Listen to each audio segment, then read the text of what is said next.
Hi, everyone. Welcome to your Self-Helpless Snack, where we give you a taste of the Self-Helpless podcast with a mini episode. I'm Delaney Fisher, and I'm chatting with Lucy Sherman, who is a licensed professional counselor, EMDR therapist, and founder of Perceptive Counseling based out of Portland, Oregon. And Lucy helps people process trauma through creative expression and EMDR. She offers longer sessions and several day intensives in order to help people. And she uses a lot of creative tools like imagery, art, oracle cards, all kinds of cool stuff. Lucy actually walked me through some of these oracle card exercises on a different episode of Self-Helpless. So you can check out the episode we did together about unblocking yourself using oracle deck prompts. I enjoyed those processes so much. But for this episode, I thought it would be helpful to ask Lucy about how she decided to use these tools in her practice in the first place when it's not really common to do so in a therapy setting. Also, why these methods are so powerful for processing trauma. She shares a really fascinating fact about the brain around why nonverbal communication is so important.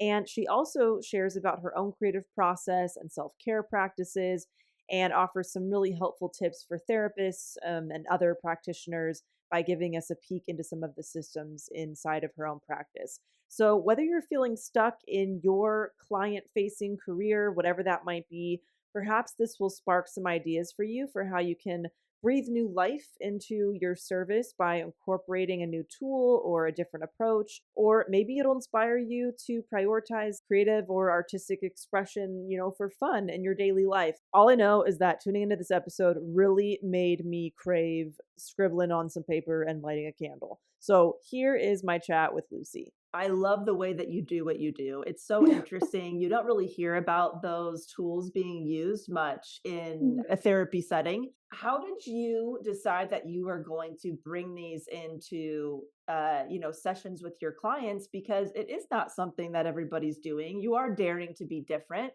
or kind of opening yourself up to potential criticisms or from peers and things like that. So tell us about that experience for you.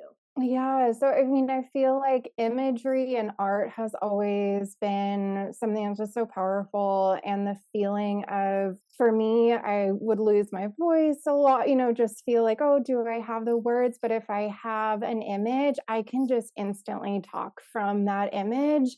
And it just like my brain will just make sense of it. And there's a way that it's such a tool for my intuition as well. And so I feel like for me, it had to come from a place where this is incredibly powerful for me. What happens if I start putting a little bit of like, even if it's just, oh, we can use this card and look at the imagery and just notice the colors for grounding. And then little by little, like, oh, what about a card for a feeling?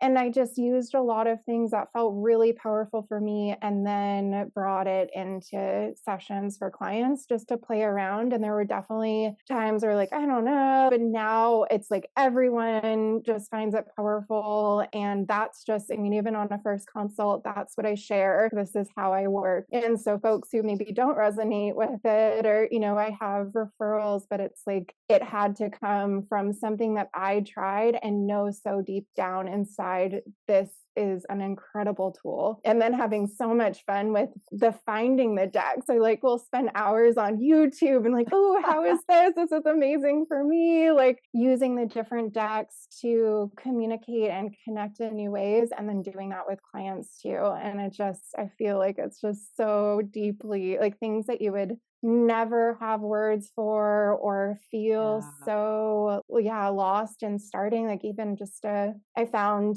even in a first session or something, like we don't always have the words, like where do we start with like our whole story? Right, And like, exactly. this is Yes. like how, and so just bringing oracle cards into every part of that, and then also just knowing that the part of our brain associated with language like goes offline when we've experienced trauma. And so we need to have these other tools. We need to be able to start from an image. We need to be able to start from more nonverbal. There is communication outside of verbal and necessary. Yeah. I loved doing those exercises with you. I was so surprised how helpful the oracle decks were, and the imagery and the colors and all of that were for having conversations about things that can be challenging to have.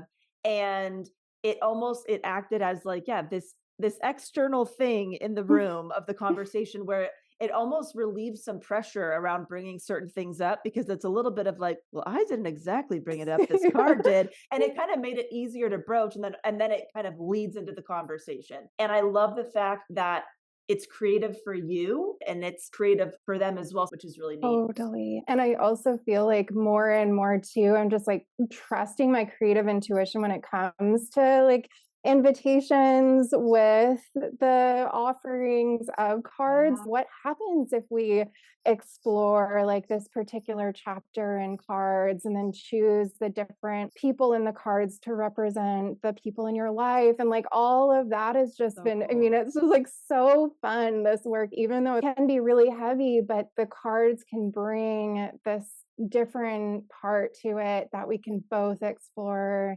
It seems like you would have to be very grounded and to kind of present things as it unfolds with the client. Can you Mm. share a little bit about what you do for self-care and all of Totally. that? So journaling in the morning, I tend to just always do even just like a little free association. I have a notepad for journaling, so just like really low stakes. It's not a beautiful journal. I think that's something that's really helpful. It's just like something the easiest that you can get to. And so journaling and then using the cards. So just choosing of like a drawer just filled with cards for my own personal. I just have them always at home. And then I also have some at the office, like a whole bunch too. But where I can choose the deck, noticing, also pulling at random and just noticing like what is my feeling, and this can be like for myself or for sessions. What is something you have to know? What is also going through and just choosing like a grounding card or resource for the day that I can keep coming back to. Having the creative part, having the card part is incredible self-care, both in session and outside of session. Like it makes it where it's like folks and I don't burn out as fast. Like it's not like this really intense every detail of trauma. It's like we Right. can bring in other parts.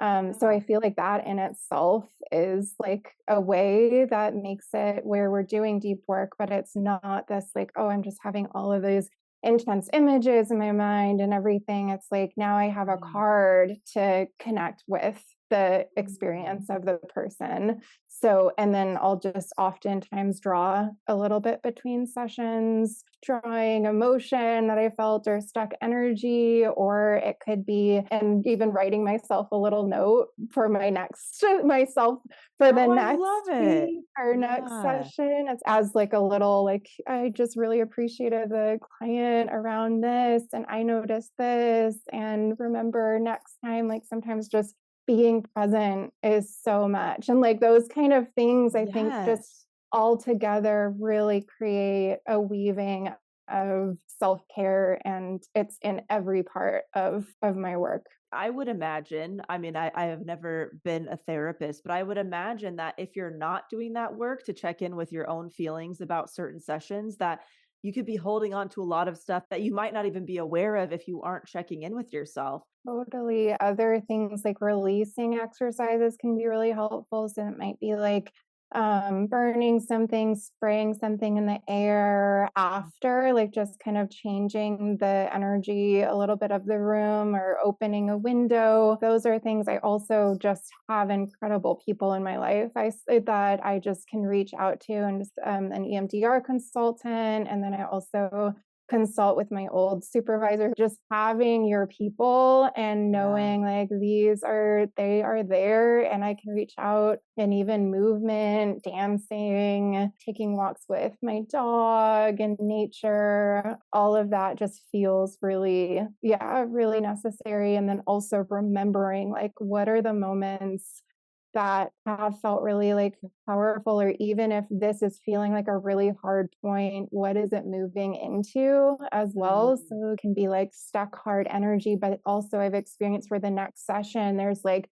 this huge opening and relief. And so there's something around like knowing there's a flow and it can be temporary, that stuck feeling.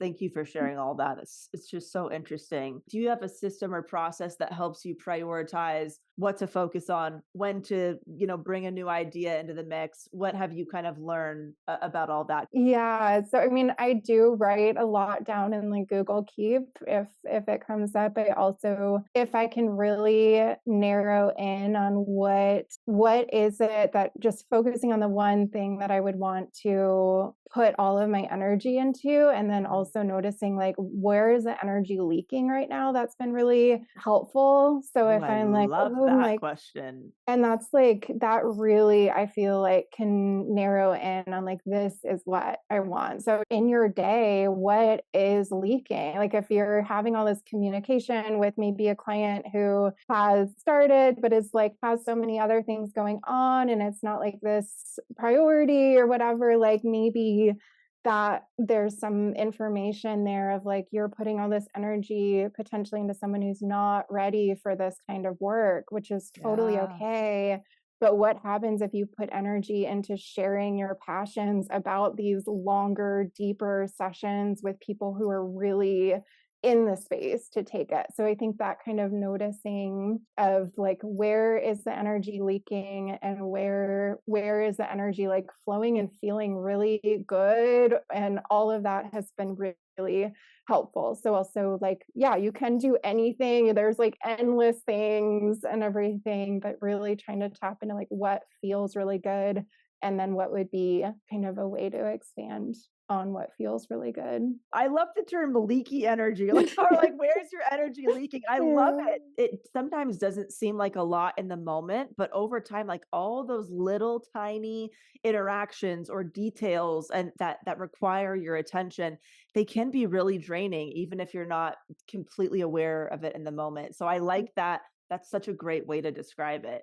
From a business perspective, I'm so curious how you approach this. On one hand, you're a business owner, right? And you have to run things a certain way and you got to pay your bills and all that. On the other hand, you're a therapist, you're helping people with trauma, all of that. So let's say that, there is a client that maybe isn't feeling like the best fit or something, but you do need to pay your bills and all this stuff. Mm.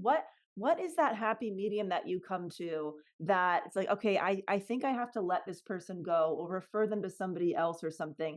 But maybe is there also fear that, what if I'm not able to replace the slot right away? Or I'd imagine that's just a really tough spot to be in. Totally. For me, a really powerful thing is just being really in tune on the consult. That can just help later on. And I really keep it in mind, like the way we live our days or the way we live our lives. So, like, Mm. even just one client in my week that feels really clunky, or I have to work extra hard because they're not quite in the space to explore in these ways, Yeah. really getting the sense of that, noticing like what it feels like in my body on the consult, drawing afterwards, noticing like all of that. So like the initial part, consult, huge. Even in those times I'm like, I don't know if I'll ever have a call again, like what's Right. happening.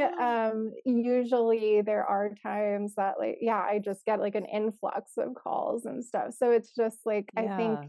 as you're in it more too, just knowing that the ebb and flow is part of it. Such a great thing to remember. I think it's so easy to forget, especially if people have had more conventional work settings before and they're used to that same paycheck every 2 weeks and all of that stuff. It's easy to forget that there's ebbs and flows to every business. And just because you are not seeing the ebb and flow because you have that same amount of money coming in every 2 weeks does not mean that that business is not experiencing the same thing that you are. You just don't see it because Yeah. you don't have to see it. Any kind of words of wisdom that you want to leave somebody with who might be at, kind of a fork in the road in their own creative process or, career move or something like that. If you can bring creativity and fun into anything, like what would your 5-year-old self want to do with this? Or like how would they approach this, just to get a little bit out of like what am I doing? Is this right? Is this wrong? Am I going to regret? Like all of that is just, there's something around like what happens if you just take that first step. And that first step could be on paper, exploring through expression, exploring through cards, all of the questions that are kind of in your head right now. Yeah. What happens if that was like a prompt for yourself? And then from there, that can be both really helpful for you and just getting out of like this same neural pathway. It's just like been going and going and move into like this whole other realm that you didn't even know exists because there wasn't the space to process in that way. So even if it's like for you, like what happens if you write, what happens if you draw, what happens if you pull cards. Also, it does not have to be beautiful. So many people are blocked because they're like, well, I'm not a good drawer, but, Yeah. or I don't know if I have the like skills, or I'm going to get really frustrated. Like that in itself, working through the frustration onto paper, just scribbling, it could be like eyes closed and scribbling. Like there's still something about the movement and expression, and it's not at all about like how beautiful it is. Oh So my gosh, so good. Thank you. Thank you for saying that. It doesn't have to be perfect, it doesn't have to be pretty, doesn't even have to be anything that you show anybody ever. and then also remembering like this doubt is so important to feel and so helpful for your future clients too. So it's like this doubt and whatever you do as like a tool for this doubt or imposter syndrome or heaviness or stuckness and lowness, like you need to know what that feels like, and then you can really like both support you, and that supporting of yourself can really help in your next endeavors, whether it's clients or other people in your life. Thank you for tuning in to Self-Helpless. You can find our brand new merch, Patreon community, and other fun goodies at selfhelplesspodcast.com. We'd be thrilled if you left an Apple Podcast review, shared this episode with a friend, or post about it on Instagram and tag us at Self-Helpless Podcast so we could repost you and say hi. As an independently produced show, we sincerely appreciate your support. Thanks, everybody.